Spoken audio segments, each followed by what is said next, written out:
کمہار مٹی سے کچھ بنا رہا تھا کہ اس کی بیوی نے پاس آ کر پوچھا، کیا کر رہے ہو؟ کمہار بولا، حقہ چلم بنا رہا ہوں، آج کل بہت بک رہی ہے، کمائی اچھی ہو جائے گی۔ بیوی نے جواب دیا کہ زندگی کا مقصد صرف کمائی کا ذریعہ ہی تو نہیں، کچھ اور بھی ہے۔ تم میری مانو، آج صراحی گڑھا بناؤ، گرمی ہے وہ بھی خوب بکے گا، مگر ساتھ ساتھ لوگوں کی پیاس بجھانے کے کام بھی آئے گی۔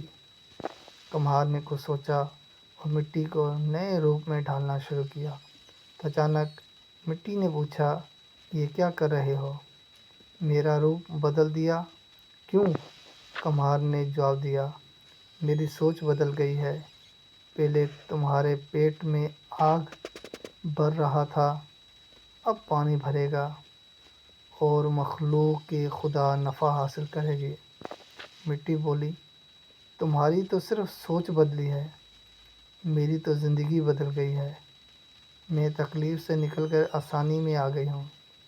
آپ سوچ بدلیں، زندگی خود بخود بدل جائے گی۔